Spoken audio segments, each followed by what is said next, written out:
Good morning and welcome back to our living room and fabulous studio here in beautiful Palm Coast, Florida. It is absolutely beautiful right now. Some of you are watching this from the cold, frozen tundra. Sorry, guys. Sucks to be you. But it's cold inside our house. I always have to have right now I'm wearing fuzzy socks. I'm wearing like a sweatshirt jacket. 65 in here. I have layers because I think our house is always cold. Yeah. He disagrees. 65 in here. I'll be in like fuzzy socks and sweatpants and then I go outside and it's 80 degrees. And I'm like, oh, I have to go back in and completely change. Yeah. But obviously that's the case in February. It's often cold and everything else. We're just a couple of days away now from Valentine's Day. So yes. Make sure that you're getting done what you need to get done for that. No last minute runs to the gas station, fellas, for some sort of chocolate candy bar. Go a little extra. So Some planning. Planning is the best. Like planning means a lot. yeah. I remember years ago we had a guy in our church who was like anti-Valentine's Day. Yes. And talking about the fact it's a made-up holiday so we can spend money or whatever else. Yeah. Get us to spend money. The big chocolate racket, chocolate mafia or whatever. Hallmark conspiracy theory. And I'm like, dude, it's a day to celebrate your love with your wife. Like, stop being cheapskate. That's really what it was about. It's like, he didn't want to spend the money. So I'm like, dude, your wife's worth it. Quit being cheap. Like, you're lucky to have her. Look at you, bro. Like, seriously. So he ended up getting her flowers and stuff like that. Maybe begrudgingly, but like. Yeah, he did change his mind. So just spend the money. Like, you never know. Actually, I was talking about this just the other day because for those of you that don't kind of know our story, 4 years ago, I had to carry Lysandra into the emergency room so she could have an emergency surgery to save her life. And so you never know. Just never take that person for granted because you don't know what life's going to bring. You don't know what's going to happen. So you might not like the fact that they jack up the prices for roses on Valentine's Day. But it's worth it. Like years from now, you'll never look back and be like, man, I spent $10 more on roses on the 14th than I had to on the 13th or the 15th. Who cares?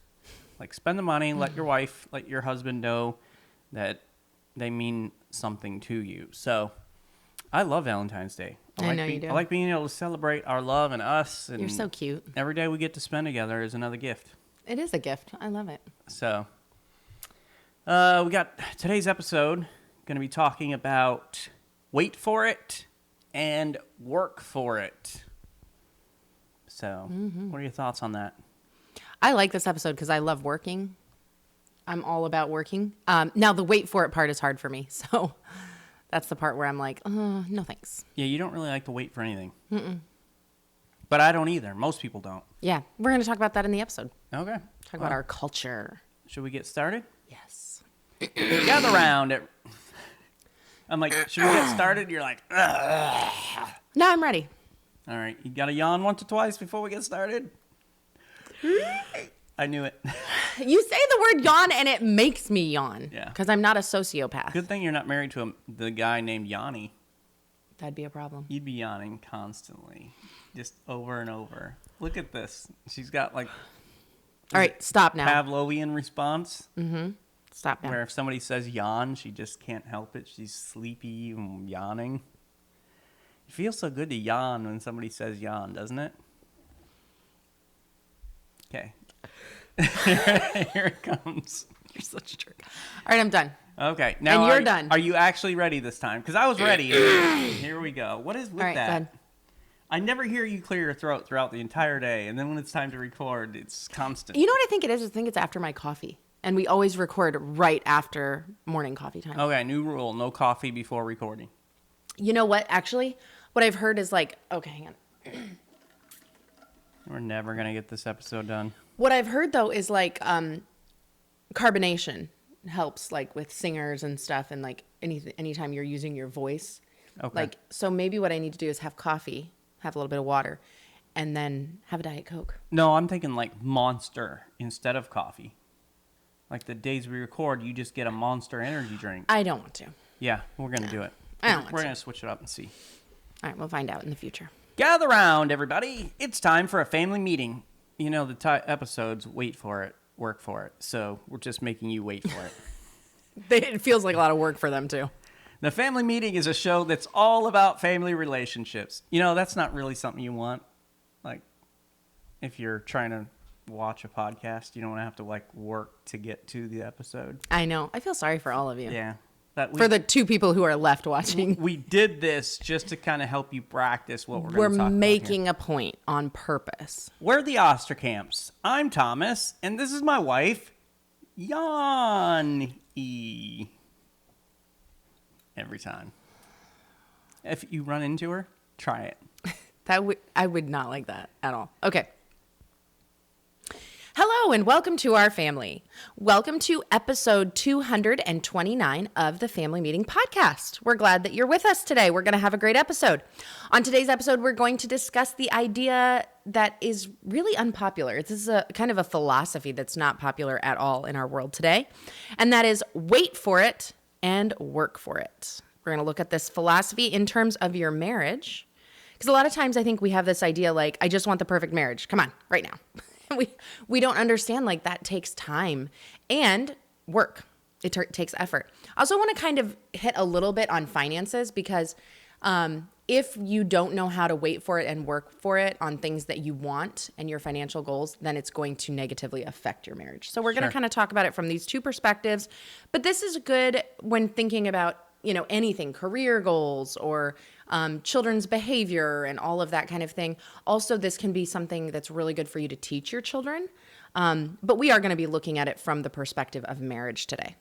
So before we get to the episode, we want to make you wait for just a little bit because you need to go over to familymeeting.org/shop and get your copy of Balancing the Crazy. This is a book Lysandra wrote a couple of years ago. Lysandra, can you kind of give people an insight of what's the main ideas behind Balancing the Crazy? Yes, life is absolutely crazy, and all of you women understand that. And this is a book written from me, a woman, to all of you women, really about the expectations that we put on ourselves, the expectations we feel from other people around us, and how can we be all these things that people expect us to be and we expect ourselves to be with the amount of time that we have in the day. And so figuring out what is really important and putting our focus there and understanding that not everything holds the same value in our life. There are levels of value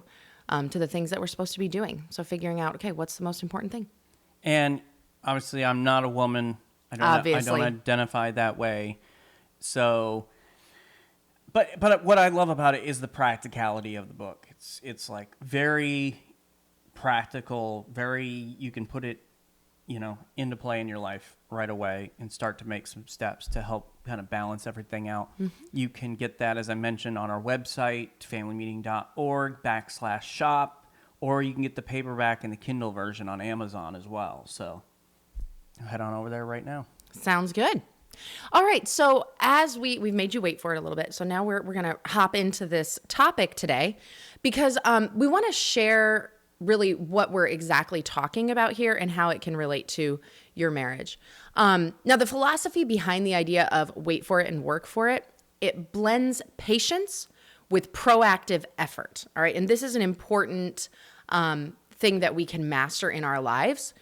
It really emphasizes the importance of both time and action in achieving goals. And hopefully one of your major goals in life is to have a great marriage, a successful marriage. I know that that's probably the second most important goal to both Thomas and myself. Yeah. Why don't you share quickly what is our first goal in our lives? Well, just having a great relationship with our Savior and living our lives to honor and please Him and tell others about Him. So relationship with God always comes first. Relationship with your spouse comes second, and then kids and everybody else after that. Mm-hmm.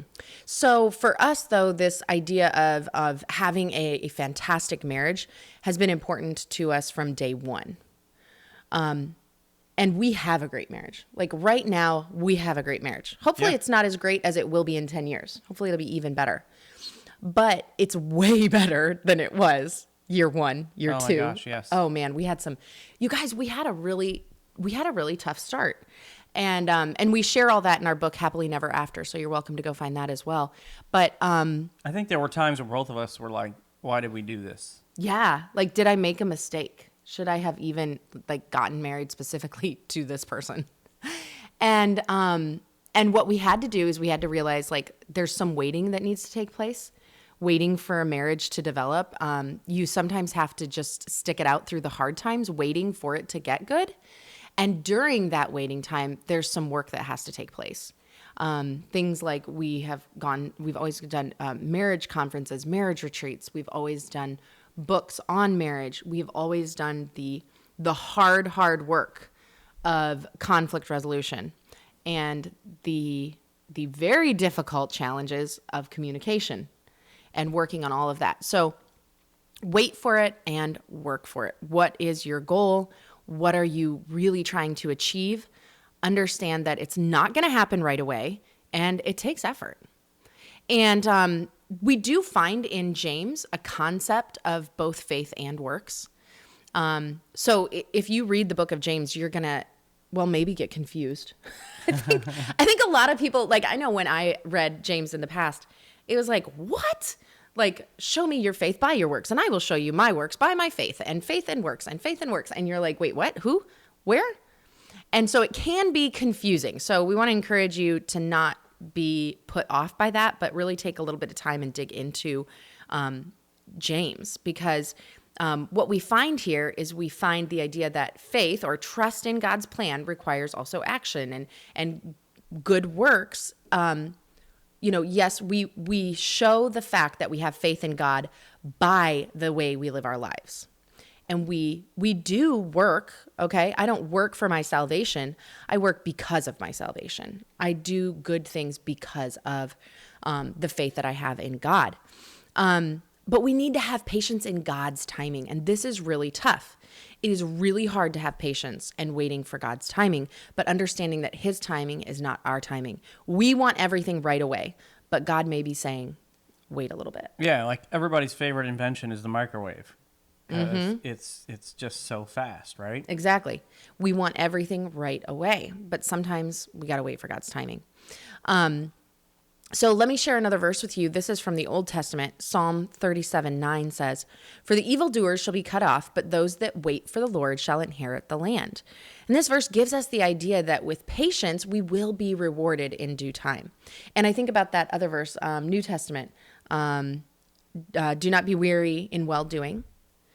For those who, oh my gosh, I totally just messed it up. Hang on. Yeah, you messed it up big time. You know what? It's really hard because all of my scripture memorization is KJV, and now we use the ESV, and it's really difficult because then I try to pair them and I get started in ESV and then I go into KJV and I don't know what I'm talking about. Hang on.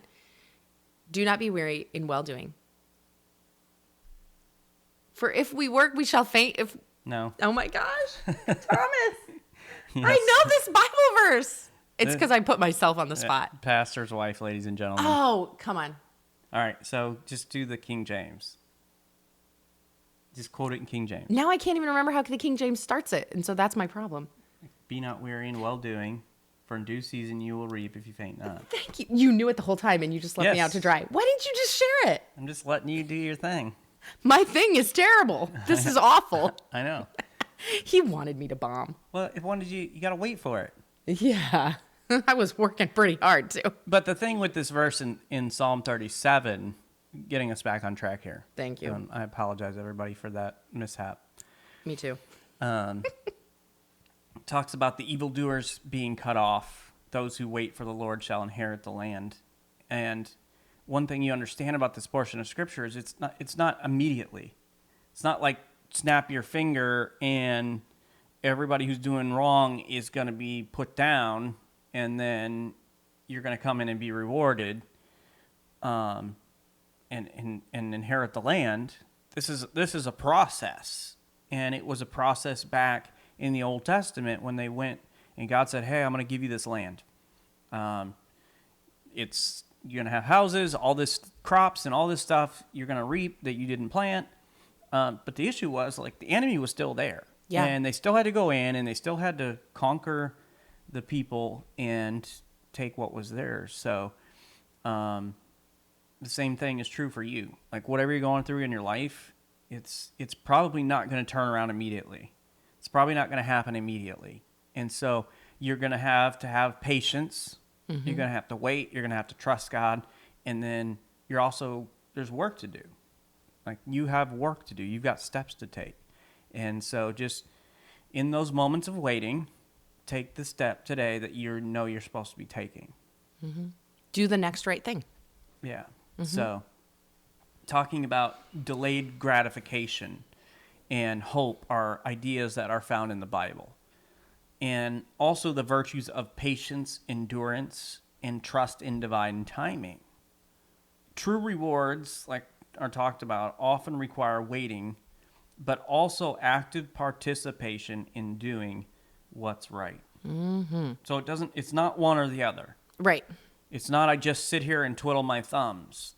And that kind of reminds me of Jesus as he rose again from the dead. He spent 40 days talking with his followers and teaching them and saying, hey, you're going to go out and you're going to spread the gospel to the world. And the time comes where he ascends back into heaven. And they're just they're doing what any of us would do if we saw somebody just fly up in front of our presence. Mm-hmm. Because we all know what goes up must come down. And they're standing there, probably mouths open, and an angel shows up and is like, hey, what are you doing standing around? Mm-hmm. Like, the same Jesus you saw go up into heaven is coming back from heaven, and didn't he give you something to do? So yeah, Paul, had to get after some Christians who were not doing anything either. They were just kind of sitting around waiting for Jesus to come back. And some people have that philosophy. It's like, no, we don't just sit around. But at the same time, we don't trust in our own works and our own ability to get it done either. Like, there's a balance there that needs to come out to play in our lives. That's right. And before we jump into focusing on the action side of it, we want to start by talking about the patience side of it, the wait for it side of it. As I said earlier, there can be times, and I had times in our marriage where I was like, this is not the marriage I want. I want a different marriage. Like, I want it to be better. I want it to be like their marriage or their marriage. And I wanted it right away. Like, I wasn't saying like, 10 years down the road, I'm hoping I get the marriage I want. No, I was like, I want it right now today. And it didn't happen that way because I had a lot of growing to do. Thomas had a lot of growing to do. Oh, whatever. I've been perfect since day one. All right. So we want to focus, yes, on both time and action in achieving relationship goals and in the concept of finances and stuff. But we're going to start with really looking at patience, all right? This is not popular right now. Nobody wants to have patience. We think about delayed gratification, right? We have no concept in our culture about patience and delayed gratification. We want what we want, and we want it now. Not just children, because of course kids want everything right away. I want it now. And you can picture a little toddler stomping their feet, trying to get what they want. Getting the candy bar. Right away. But we do it too as adults. And Thomas already mentioned microwaves. That's the first thing I think of, which, by the way, I love reading old books, watching old TV shows and old movies. And I have read several books where it talks about where they're like, oh, this newfangled house, I bet that they have one of those fancy ovens that cooks things right away. I'm sure they're getting radiation and stuff. And so like when a microwave first came out and how that like shook the nation. Yeah. It was like a really big deal. But even things like, all right, let's move forward a little bit. Instapots and air fryers and all those things to like heat things up quickly. Like now you can roast a turkey in 5 minutes or whatever it is. But yeah, exactly. But it's all about fast, right? And then of course we think we're gonna go through some of these other things in our culture that has created for us this like immediate, we just have this need or want for immediacy. Fast food, right? None of us want to sit and wait. Even when we go to a sit-down restaurant, and this is funny because sometimes Thomas reminds me of this. I'll be like, where is the waiter? We haven't even ordered. Da, da, da, da. Like, I'm so annoyed. Partially because I used to be a waitress and I'm like, come on, get on your game. Yeah. But Thomas is like, you got somewhere else to be? Seriously. And it's a date night, right? And I'm like, why is this not moving faster? Well, here's the thing. As long as I have my drink, Okay. I could sit there for however long. Yeah. As long as you're not thirsty. Yeah, Now, I'm with you. we've been to a couple places where it's like, we've sat there for 10 minutes or longer and nobody's come by yet. And Yeah. it's like, ooh, this is probably not going to be. This is a bad sign. And we have left before because of that, haven't we? Yeah, but if I have my drink, I'm happy to sit there and just conversate. Like, Just we've got talk. nowhere else to be, just spend time together. But Yeah. in most instances, it's literally like, if somebody's not here right now, my food doesn't get here almost immediately. I'm out. Yeah. Or I'm mad. Yeah. Yeah. Okay. And then you've got things like now we have this obsession with convenience too, like Grubhub and Instacart, and groceries are being delivered and food is being delivered and we want it right away. So obviously we're going to talk about finances in a little bit here. And this is not the conversation we're having today. Okay. You going off on your own little rabbit trail, baby? I am. Okay. It's just when I hear Grubhub, like that is a rich person's thing. Yeah. The bad thing is people who aren't rich are using it. Like Grubhub almost immediately doubles the price Yeah. of whatever it is you're buying. So Yep. as ridiculous as it is for like a McDonald's meal. Oh my gosh, I which know. I don't care for McDonald's. It's like my last choice. But you think you're paying like $12, $13, $15 now for a meal like that. Through Grubhub, you're paying 30 or more. Like it literally just doubles it. Well, and then they want you to tip. Yeah. So then you've got a tip on top of that. So Yeah. I mean, think twice. It's worth the extra drive. I know, like you're busy or whatever.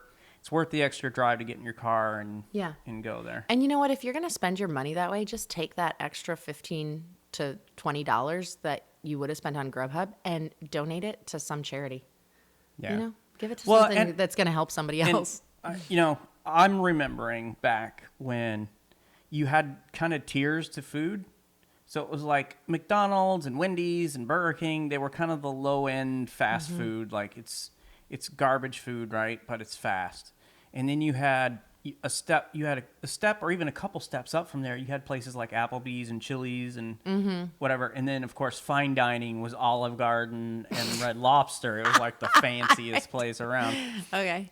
But now you can literally go to Chili's and you can eat better food for the same price or even less than McDonald's now. Right. Yes, It's that is nuts. true. Yeah. Nuts to me. It's everything has changed, right? But I think the fast is the reason why people are choosing Yes. things like McDonald's Yeah. over something like Chili's. And I do understand, like, just because we just totally bashed everyone who ever got Grubhub. We do get it. Like, you're in the middle of a construction project. You're gross. Like, you just need food quick. We understand those situations. Okay, so we're not just bashing all Grubhub, right? No, like Yeah. if you Sometimes- use it once every while, but if Yeah. it's like your habit to do that every week or a couple times a week, like you're spending a lot of extra money. Yeah. And we're talking, obviously we want to hit finances here, and we're not talking about budgeting and all that, but that's a major hit to your Yeah, it totally your is. budget if it's a regular expense. Right, right. But we live in this consumer culture. And it's all about, what can I get? How quickly can I get it? And you think about online shopping, right? And I am the worst about this because I think about like, if somebody's like, oh, you can just go online to our store and you can buy it there. I'm like, wait a minute. So I'm going to have to go onto your store. I'm going to have to click pay. I'm going to have to type in a credit card number, my expiration date, and my code. I'll just go to Amazon. I want one click. I want it to be like, I want this, buy now, place order, like, or whatever. And I want it to be done with, right? Because it's like, we want everything now. We don't even want to go to that extra effort of typing in a card number. Well, yeah, I'm irritated. Like, this is how bad it's gotten. If I actually go to a store, Which is rarely. which is rare. I love Amazon. I don't have to see anybody. I don't have to talk to anybody. But if I go to a store and they make me pull out my credit card instead of tapping it with my phone, I'm irritated. Like, that's how Absolutely. fast I want it to happen. Right. And I love some of these websites make it so easy because I have my card saved in my phone and I can push the little Apple button. And it automatically fills in my name, my address, shipping, the card, all that. So literally it just looks at my face and all I have to do is push a button and boom. Yeah. Because you want it now, right? Yeah. Okay, credit cards. Those are saying, what are credit cards ultimately saying? They're saying, buy now, pay later. This idea, like, you don't have to wait. You don't have to save up for that thing. Remember layaway? Oh, yes, and that was what they used to say on the commercials. Buy now, pay later, Yeah. layaway. And there was like this whole section in stores that was devoted to layaway. Yeah. I worked at Walmart and we had a whole huge section in the back of the store that was nothing but a bunch of layaway stuff. Yeah. Think about streaming, the way that we consume our TV and our videos, right? I constantly get these little buttons that pop up if I'm streaming something that say, go ad free, right? Yeah. So you can and it comes up during a commercial and you're like, oh, this stupid commercial. I just want to hurry up and get through. So you can click ad free, pay a little extra, and you don't have to wait. Hey, how do you feel when you have to wait a week for the next episode to come out and you're streaming? I get so mad. I'm like, geez, a week? Just want to binge it now. Exactly. Which is so funny because they have to have time to write it, to actually film it, and to edit it. It's Well, all those shows are already filmed and all the way edited. Oh. Then that makes me even more angry. Yeah, so they just hold it off. Like TV used to be that way. Right. Unless it's literally live at the moment. Yeah. They're not shooting it week to week. Well, and the whole point that we're making is we don't want to wait. Yeah. We don't want to wait in anything. I know video games, I don't really understand video games because I don't use them, but video games, we want everything like the immediate rewards and the immediate leveling up and keeping on playing and going. There's marketing out there that is targeting you, saying treat yourself, okay? You don't have to wait. Just treat yourself now. You deserve it. How about this? Dieting, all the fads dietings, and it's always about a quick fix. Right, yeah. And now there's the shots. Yeah. I mean, the shots are, everybody's all about the shots now. You get the shots, you don't actually have to work for it, and you don't have to wait for it. Yeah. You get skinny. I actually kind of want the shots. I'm just being honest with everybody. I kind of want the shots. Which I know there are people that are in emergency situations, and that's what they need. Yes. For their life. But that's not what it is for most people. Yeah. And instead of doing the hard thing of changing up your diet and patiently waiting for the results. Eating the right stuff and exercising and watching your health, we want the immediate, hey, stick that vacuum in me and suck all that belly fat out of me. Man, liposuction sounds amazing. Yeah.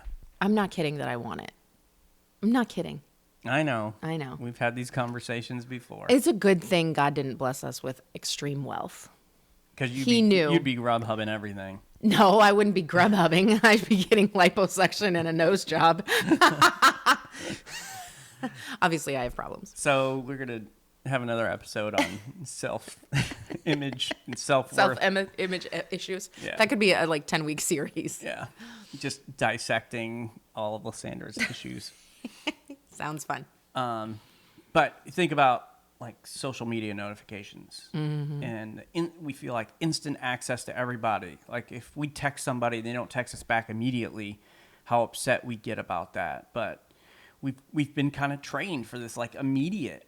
We get these dopamine hits, social media, digital content, and all that. They're designed to provide short bursts of entertainment and gratification, often through likes and shares. And these dopamine-driven cycles make us crave quick rewards, encouraging us to seek immediate pleasure. And, of course, that can lead us down the whole rabbit hole. And this is not a social media or phone or any of that. We're just talking about the fact that all of us in our culture have been trained for immediacy. Yes. Immediate gratification. We don't want to wait for anything anymore. And it's across the board. It covers every area of our lives, including marriage. Well, and you think about this too, and I think about this sometimes.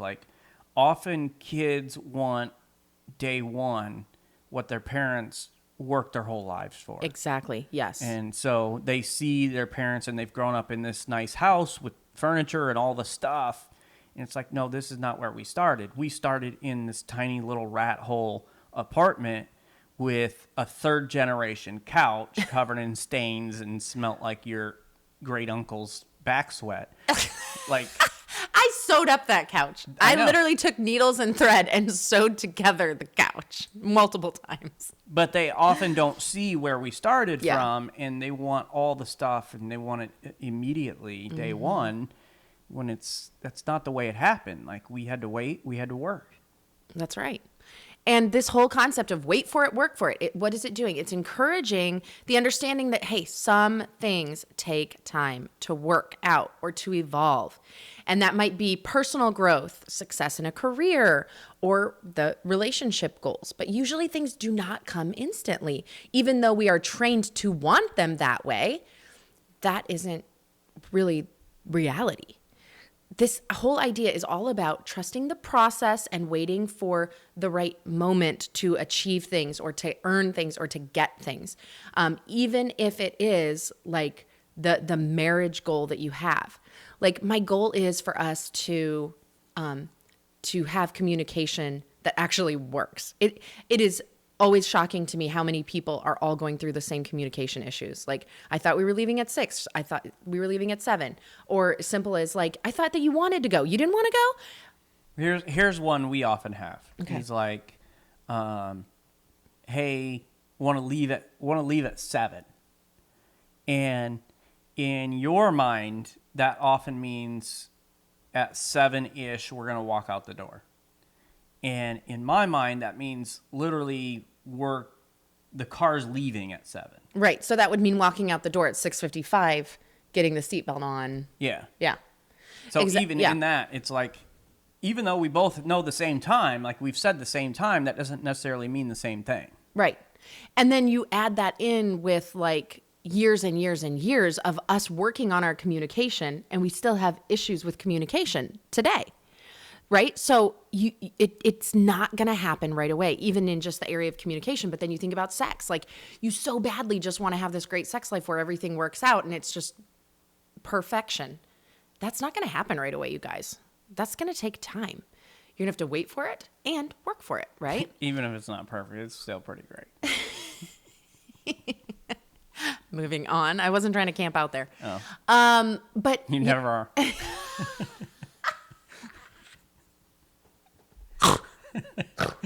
Yes. Got a double snorter out of that one. I wish you wouldn't do that to me. Yeah. All right. All right. Really? All right. Now, stop. All right. Are you being good? I was never. I am being good. Hang on. I don't even know what we're talking about. The different aspects of marriage that you have to wait for to Yes. be good or Yeah, to it's be not perfect great. right away. Right. Thank you. All Yeah. right. Go ahead. I'm giving you the baton. All right. And a lot of this comes down to trusting timing, right? And waiting means having faith in God that what you're working toward will come when it's meant to, if it's meant to. Mm-hmm. And here's a great question to ask yourself. Does God want me to surrender in prayer or in action? I love that. And just kind of waiting. Am I supposed to wait or am I supposed to go? But one of the things we talked about is there is this balance here. So all the time we are waiting and we are trusting on God, but at the same time we're supposed to be acting as well. Mm-hmm. And so there is a time to wait, and even while I'm waiting, there's actions, right? There's spending time in prayer, spending time in the Word, doing the things I know I'm supposed to be doing. And this makes me think of when Lysandra and I were living in Alabama, working in Alabama, and we both got fired on the same day. Mm-hmm. We had a couple small kids, and one on the way. yeah, and so it's like, what am I going to do here? I don't know what the future looks like for me. I don't know where I'm gonna get my next pastoral job. No paycheck coming in, so I've got to trust God for those things. Mm-hmm. But at the same time, I've got a wife and kids and a house, and I've got bills to pay. And so I know, like, if you don't provide for your own, you're worse than an infidel. That's what the Scripture tells us. So I've got to make sure my family's taken care of. So I just reached out to somebody that I thought could help me get a job, and they did. And I worked in a truss plant building trusses in Alabama in the summertime with no AC in this hot building. It was like a pizza oven, giant pizza oven in there. It was horrible. I remember walking in there one day to like bring you lunch, and it was horrible. But it's like, I'm trusting God, but I've also got to take the next right step for us. And so the next right step was for me to work in that trust plant for months. And just do that until we had some direction on what else to do. So there's always this balance and this combination of waiting and working. Yeah, and for us right now, what it looks like, and I deal with this probably more than Thomas just because I'm the one who runs our painting business, but he's involved in it too, is like, okay, we haven't had a job for a little while. And it's funny because when we haven't had a job for a while, there's so much extra like needs from people in our church or things in our family happening or whatever where I really need to focus on that. But there are times during those seasons where I'm like, what are we going to do? We need a job. We need a paint job real fast. And so I'll start praying, right? And that's me waiting and I'm trusting God. But I also go ahead and post some before and after videos. I also go on Facebook groups and I'm like, yeah, like I'm a painter in the area. I'd be happy to come and give you a bid, right? So I'm still like, I'm actually working, but I'm also sitting back and trusting God. I'm not panicking. And so there's another kind of example of how what this looks like today in our world. And so one of the things we've got to do is avoid impulsiveness. This is hard. In a world that often prioritizes instant results, waiting teaches the value of resisting quick fixes and being comfortable with uncertainty and delay. Whew. And I know one of the things, and I don't remember who I heard this from, but one of the things that's been talked about as far as like purchasing, and this is not all about finances, but just something to think about when you're talking about avoiding impulsiveness, is just wait a day. If you just simply wait one day, you're out of that impulsive mode where you're just going to buy it because, and you actually have time to think and evaluate and then make a clear decision, whatever it is. That can apply to marriage too, because in that moment when things seem so bad, you can be like, I'm out of here. I'm walking away from this. So the encouragement would be wait a day and see how you feel tomorrow. Because sometimes that's just an impulse. It's not really what you want or what you, really need to do.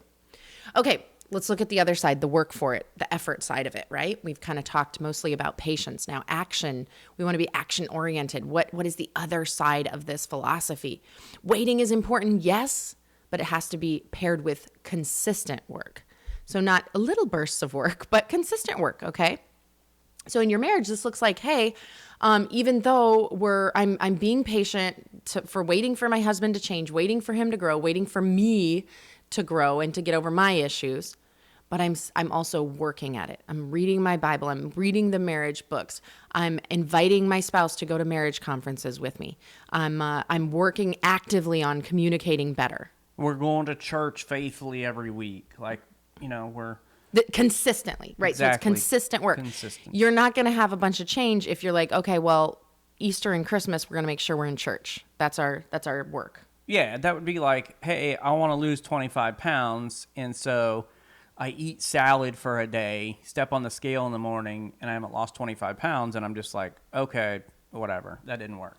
Hey, that's me. And that's what we often do. We want the quick fix. It's like, yeah. Well, I went to church one Sunday, and my whole life didn't change. Yeah. Or...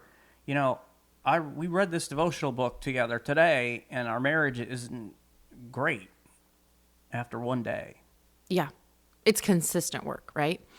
Waiting alone is not going to lead to success, but waiting while preparing, learning, and striving toward whatever the goal is, that's going to help you.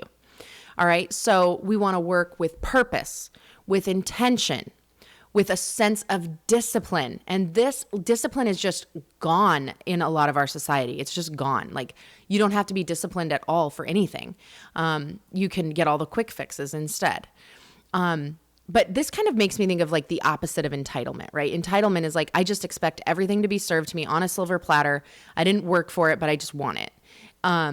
So the opposite of that entitlement is, I don't deserve this. I'm going to earn it. I'm going to work for it. So how can you be working towards your marital goals? What do you need to be doing while you're also waiting and while you're also being patient for God's timing? So to get what you want out of a marriage relationship, it requires persistence and diligence. Success often comes to those who show up every day, even when it feels like results aren't immediate.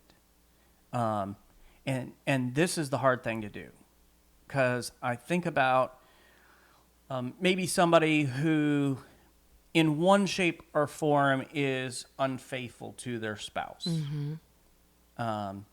And they're sincerely apologetic about it, sincerely sorry about it, and they just expect things to go back to normal the next day like it never happened, or even a month later and it never happened. Hey, it takes a long time to build back that trust. Yeah.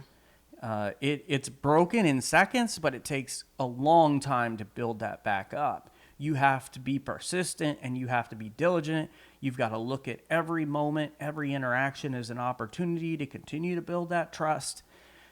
But a lot of people aren't willing to go through that work. Yeah. They want it immediate, and it's not immediate. It's the idea of taking steps, however small, every day in the right direction. Yeah. And it's all about finding balance between these two things, the patience and the effort, okay? There's got to be some balance there. Some things can't be rushed, like building these deep relationships that we're talking about. Even like you think about other areas of your life, mastering a skill, building your finances, achieving a long-term goal. All of these things, they aren't going to happen right away. They aren't going to be, you can't rush it. But you can work toward them actively, slowly, with the patience. And so you do have to put in the time and effort. You wait for opportunities, but you create opportunities through effort. Well, and I think about a friend of mine, Dustin, who just recently finished up and got his doctorate. You know, that didn't all happen at one time. Oh, yeah, so much work. Right? He went to college and he finished his undergraduate degree. He worked on his master's, and he's got a family and ministry life and all of that stuff. And so it took a little longer than if you just constantly went to school every day.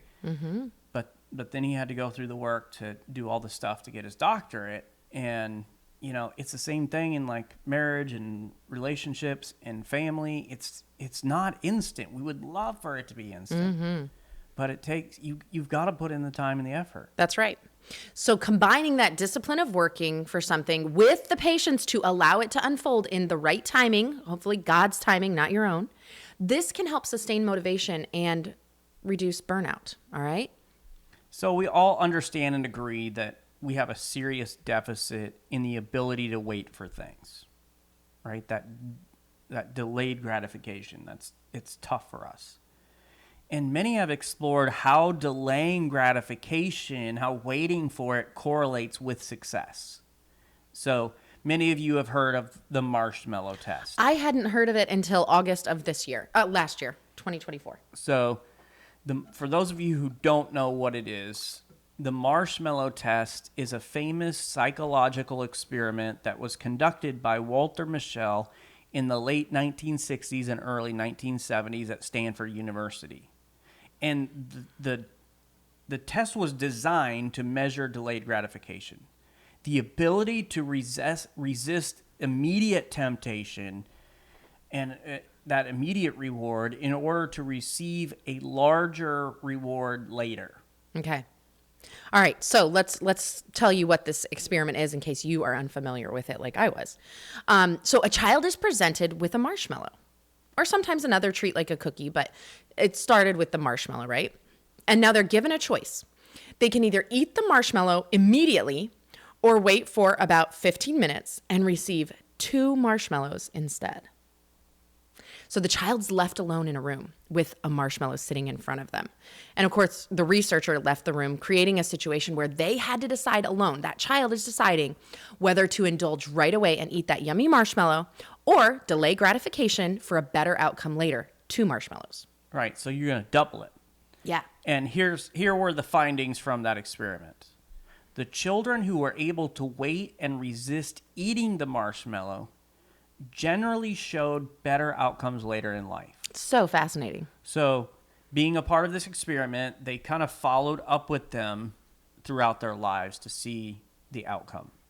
So, they had the ones who would wait had higher academic achievement, better health, and greater success in various areas according to their follow-up studies. On the other hand, children who struggled to wait and ate the marshmallow immediately tended to show more difficulties with self-control in later years. Although these findings have been debated and nuanced over time, it's very fascinating to contemplate. Yeah. And I know that like later on they talked about socioeconomical status and like home life and all of that like factored in. And of course it did. But the point is like those that had maybe a more solid home life had the ability to like conquer delayed gratification. So it goes hand in hand, really. But here's the key insights from the test, all right? This marshmallow test became widely associated with the idea that the ability to delay gratification is linked to success later in life. So it suggests that if you can control your impulses, you're going to be better equipped to make decisions and that really benefit you in the long run. So this is really cool. Some of the children who were able to wait for that marshmallow, they employed strategies like distracting themselves. Like they would turn away from the marshmallow or they would sing to avoid the temptation. And I think that's a great idea. And that's kind of like what you mentioned earlier, the idea of like wait one day, right? So you're not going to give into it right away. You're going to just live your life regularly and distract yourself with the normal other things of life before you make that decision. So how can you distract yourself when you are desperately wanting to like have it right away? Well, and I think about, you mentioned that ability to delay gratification and to, make better decisions in the long run that benefit you in the long run. And it reminds me of what the Apostle Paul talked about when he encourages Christians and followers of Jesus to set their mind on things above, not on things on the earth. And he talks about the fact that, hey, the things of the earth moths will come in and destroy them. Rust comes and destroys. Thieves come in, they break, they steal, whatever it is. All this treasure and all this stuff that you worked for, the here and now, is gone in a moment. And so he encouraged you to think about the long game here. Right. Think about what's best in the long run. The things that matter for eternity that moths can't get to and destroy, rust can't get to and destroy, thieves can't get to it and steal it from you. And so even Paul encourages us here to think about delaying that immediate gratification, fighting that temptation, and think about the long game here. That's right. And one thing that would be probably good for all of us to keep in mind is that self-control can be learned. It's fruit of the Spirit. It's a fruit of the Spirit. It's not like, well, I have no self-control. We hear people say it all the time, right? I have no patience. Yeah. Well, and you talked about home life and whatever else, because the bottom line is, it doesn't matter what our home life is like, or our childhood, or growing up, or what our marriage is like now, or whatever. It is a fruit of the Spirit, and therefore, if we're walking with God like we should, then the Spirit will produce that fruit in us. That is right. That is right. So get that, like we talked about at the very beginning of this episode, the first priority in my life and in Thomas's life is our relationship with God. And if you make that your first priority, all the other things are going to fall into place. We find that in Matthew 6:33. But listen, what are the things that you are not willing to wait for? What are the things that you are impatient about? Is it, the way your husband acts? Is it the way that your wife spends money? Is it all these different things? Like, we got to wait for it, but we also got to work for it. How can I invest? How can I help them? How can I change my behavior? And so what can we do to not only wait for it, but also work for it? And that brings us to the family meeting for tonight. As a husband and wife, we want you to sit down and just have a conversation about this. First of all, talk about what are our long-term goals together. And you should have it in these different categories. You should have long-term physical goals. What do we want our health to look like? Long-term relationship goals. In 10 or 15 years from now, what do we want our marriage to look like? What do we want that relationship to be? Financially together, what's our long-term financial goals? What do we want to do? In all different areas, spiritually, what do we want that to look like? So talk about those things, throw around some ideas together, and come up with some long-term goals that you can write down together or jot down in a note on your phone. Okay, so these are things that are not going to happen immediately. We've got to wait for it, but we also have to work for it. So if we've got some long-term financial goals, maybe to get out of debt, you say, we need to get out of debt so we can move to Florida. That's our long-term goal. What are some immediate steps that we can take to make that happen? Or, hey, you know what? Spiritually, I would love for us to get to a place where we're leading a small group together at our church, or we're leading the kids ministry together at our church. We don't want to just be followers of Jesus that just show up to church every once in a while and we're not really making an impact on anybody's life. Okay, that's great. If you're a just show up to church every once in a while type of person or couple, that's not going to happen immediately. It wouldn't be good for you, wouldn't be good for your church. All right, but what are some steps that I can take? Well, I can start by setting my alarms and just going to church every week. I can sign up for a small group. We have signups for our small groups that are getting ready to start right now. And so you can just, all right, let's attend one. Or I can start to volunteer once a month in our kids ministry and just see what it's about. So in all these different areas of your life, you are waiting for the thing to happen, but we're also working on it. We're maybe long-term goals for your relationship. But what we need to start doing today is we need to do a devotional together.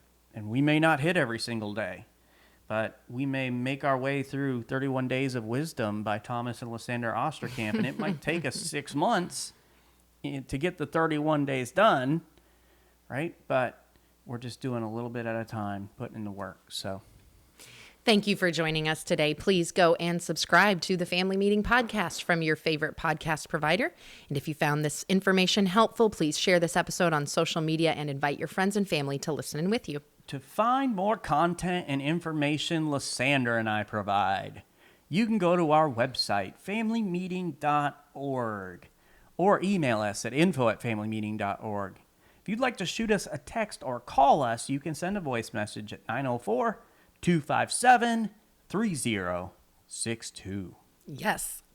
And we want to invite you to join us for our next family meeting next week as we discuss when to give your kids space or forcing them to talk about it and knowing the difference.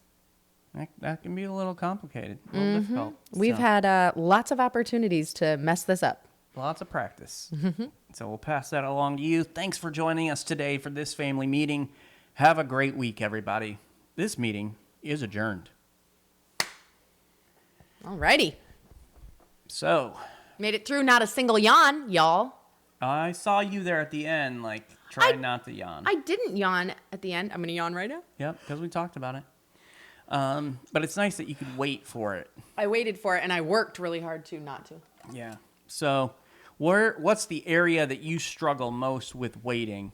Is it food? Is it something financial? Is it shopping? Whatever it is. What if it's all those? Let's kind of share our struggles there in the comments section. Be a good conversation to have together. And with that, go get your Valentine's Day shopping. Can't wait for that. Now's the time. Work for it. See you later.